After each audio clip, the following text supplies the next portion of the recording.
Welcome, adventurers. I'm Heather Martinson, founder of Celebration Education, where we provide adventure which inspires creativity and leads to possibility. Today I'm going to be talking to you about how you can use Celebration Education as a full curriculum, a very rich curriculum, one all without textbooks and worksheets, where you learn through experiences. So I'm going to try to keep it all in down to 20 minutes. So I'm going to be skipping some things. If you want to know more about any of these things that I'm going to be talking about, just ask. You can message me or you can put a comment on this video and just let me know what your questions are, and I'm happy to help. So I'm talking today particularly to families who are already taking our classes. You can still listen in if you don't, because there's still a lot of good for you here. But the families who are taking our classes are the ones who would benefit from this the most. If you haven't already seen this page on our website, the Journey program talks about how we integrate all the different school subjects into what we do. So this is what I'm going to use as our main reference sheet. So we start off with, every year we have a theme that lasts our whole year, and that's our starting point right here, was a theme. Our theme for this year, most of you already know if you're taking our classes obviously, our theme for this year is heroes. And throughout this year we are going through the hero's journey. We're exploring the hero's journey in these 5 classic works. And we already finished the Odyssey, and right now we're on a Christmas Carol, and we'll be doing that until Christmas time. In January we're starting up with Alice in Wonderland, and then after that is Phantom Tollbooth, and we're finishing the year with Star Wars: A New Hope. So each week we have a different topic that we introduce to the students. Weekly topic, that's when they come to class and they have these activities that are fun and interesting for them to experience. They're all hands-on type of learning experiences instead of just sitting and listening to lecture and filling out worksheets, but they get to actually participate in the concepts that we're introducing to them. The idea being that once we introduce a concept to them, usually a fun topic, like this week it's England, because A Christmas Carol happens in England. Once we introduce the topic to them, they know a little bit about it and they've had some fun with it, they're going to want to do more with that topic, and they're going to want to explore it on their own as well. From class, we have books on hand that relate to the topic. So the students can take books home from class right with them.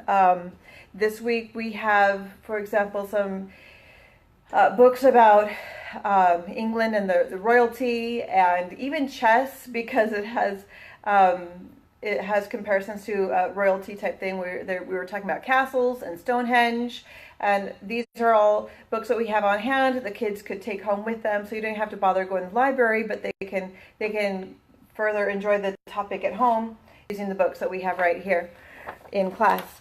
After that, we have what we call fireworks. And that is a list of ideas of things that you can do at home with your children for them to, again, further explore the topic of the week. Now, it doesn't have to be, nothing is an assignment. The children don't have to do what their suggestions are, but a lot of times they're things that they want to do. They're fun little projects that they can do. I don't have this week's fireworks on hand, but here's one from here's a fireworks list from last year, actually, when we were doing Leonardo da Vinci. So for an example, it says, notice art in everyday life. How much art is there in the things you see and use every day, and write about it in your notebook. So there's a little bit of research for the art and also some writing experience. Write your own critique of a piece of art, kind of obvious. Discuss with your family and friends, what is art? Talk about a metaphor. A lot of pictures are metaphors, and so you can discuss that and write about it. Make up your own story or poem about a picture that you observe. Of course, there's always playing games that relate to the week's topic. This one has a coloring book page in pointillism style. They had talked about pointillism in class that week. So it relates to what they're talking about in class, and also it's interesting that things that they can do at home that to further what they're learning about. Also, I wanted to point out these also cover all the school subjects. A lot of times it's heavy in the arts and writing, but also there'll be some math sprinkled in. I don't see any right now, but I can imagine something about how the value of a piece of art, how it changes over the years, this type of thing. So they can do all their school subjects within those fireworks. A lot of times families want to do more than what's in the fireworks, and that's fine. But before we get to that, we have the being there experiences, which is getting outside the classroom or the home to experience something. We have educational meetups at Disneyland. We have field trips that we sponsor, a couple of them each week. We host classes on a virtual Minecraft server, so that is at home, but it's stepping into another world, a virtual world. Those are all being there. Oh, and I wanted to point out too, if the students who are in our Premium Journey program, they get the books for free. They get the field trips for free. They're included with a Premium Journey program. Okay, and the next thing on our list, and the field trips and the Minecraft also relate back to the topic for the week. So it's all a very strong and integrated experience for them. The next thing on here is the, wait, I already did fireworks, so going this way. Journaling. Journaling is your language arts. And you can do all your language arts through journaling without the need for worksheets and textbooks. Here is an example of a journal that I put together for one of our students that just joined us. It has the outline on the front. We have our schedule for the year here, place for pencils, and then a blank journal for pages for writing, for drawing, for collecting stuff that they're doing throughout the year. We also have an easy reference language arts lesson. So if a student is struggling with something like contractions, capitalization, it's all in this quick reference guide in the journal. Because we want to encourage a habit of journaling, we also provide a list of journal prompts that the kids can do, and they don't even relate to the topic. They're just, usually I'll put it in a container, cut it out and put them all in a container like this, and you just pull one out at random and answer the question that's on there, such as my parents are good at, or the best birthday I ever had was, I guess it's not a question, but just prompts of things that they can write about, particularly about themselves. So that, and I like it when the children not just write in their journals, but draw as well. This is an example of one of my own journals, my nature journal. This is from when I found a little baby bird one time. This is some potted plants we had in our front porch. But I put poetry, I drew pictures, and I described what I was looking at. And so it was a really good experience for me. My kids got into it a little, but not near as much as I did. I had fun. Or a little more writing. This journal I use for field trips, and we would go on field trips and I would write about it. I also just put my thoughts about life in general, but talked about what we were doing and books that I read and took notes in. But I would, whenever possible, I'd try to remember to stick stuff in here because it just makes it more interesting later on when I'm going back over. This is from, we took a field trip and of a movie theater back when they actually used these for movies. Anyway, so I like the journaling to be an experience where they're involved and making it an expression and more interesting than just I gotta write this thing because the teacher said or because mom said I gotta write this thing. But it should be something where they have the opportunity to express themselves and put themselves into the journal and make it something that they enjoy. Okay, so next after journaling comes math. Math, I've got to tell you, math was the very last thing that I gave up as far as curriculum-wise. It's the only curriculum I ever used with my kids. I never bought curriculum for anything else.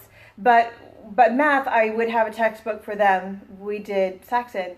But as the years passed, I found more and more how little I actually needed the textbooks, and that we went completely organic with our math learning as well. So I want to show you some of the tools that you can use. And also, if you're in the specialty program, you can take any of these math things home with you, so for you to experience at home. One of my favorite math literature series is this Math Start. They have several different levels. I have levels 1, 2, and 3 here. So this one's just plain counting. This level 3 is making bar graphs. But what I like about these books is they're stories that the children will read a story and they enjoy it just like any other picture book. But by the time you're done with the story, they understand a math concept. And on top of that, at the back of the book, there's ideas of things that you can do to expand on the learning with your children. So I highly recommend the Math Start books for various math concepts. In addition to math literature, I recommend games. There's tons of games online, board games, any type of game that is basically for the purpose of repeating the math, the basics, like adding, subtraction, multiplication, division. These are the things that you need a lot of repetition with in order to gain a grasp of it and to have it stuck in your mind. So games are a great way to review those math facts. So, and then another great way for learning math is through projects. They don't have to be big projects, but simple projects, kind of like I was mentioning with the arts. If the children get to compare one art piece to another art piece and the different values of each one, and there's several different ways you can do math type projects. If you're interested in going that direction with your children, I can help you find some resources for you to be doing projects, again, instead of worksheets, because it's a lot more enjoyable for your children. And frankly, I think they learn it better that way than instead of just doing some worksheet that they don't like. So if it becomes enjoyable to them, they're going to want to do it more. They won't hate it so much, and they're going to be better at it if they are enjoying the process. So I encourage you to try to do math in what I like to call it more organic, more real life experiences, even with your math. Okay, beyond that, there's enrichment. We like to encourage the children to be involved in some type of enrichment classes.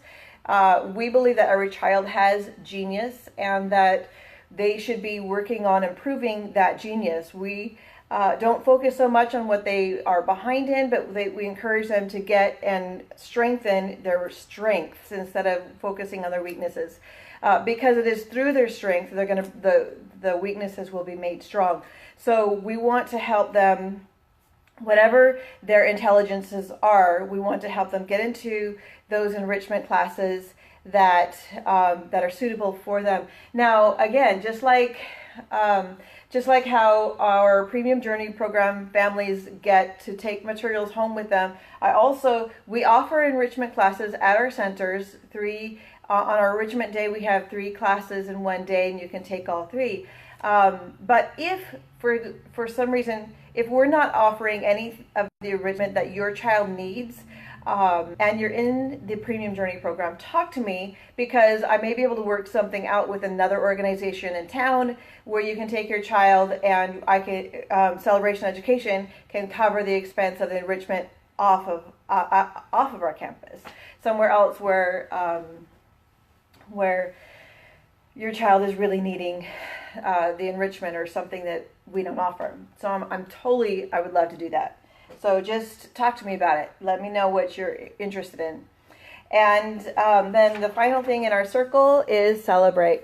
We get together 6 times a year to have a larger experiences all together with the multiple locations, where we have a larger, like a celebration where we're celebrating our accomplishments and showing off what we've done and enjoying some enjoyable time together.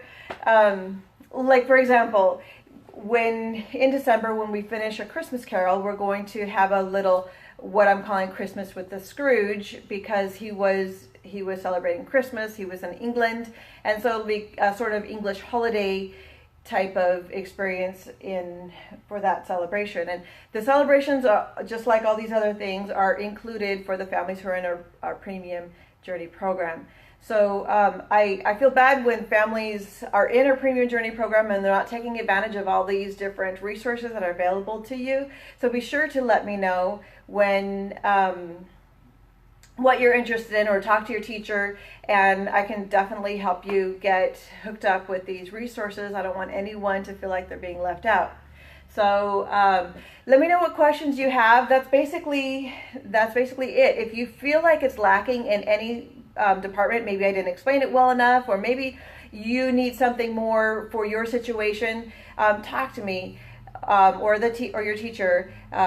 Leaving me a message, email, text, phone call, whatever. I want to make sure that you have what you need so you can continue having the fun and exciting learning experiences. You don't have to fall back on the worksheets and textbooks, which are dead and no fun. So, so let me know what questions you have, what struggles you have, and I'm happy to help anytime. So that's it for today, and I'm Heather Martinson at Celebration Education, where we've been learning outside the box since 2006. I'm looking forward to many more years to come. Okay, it's been great seeing you guys, and I'll see you around. Bye.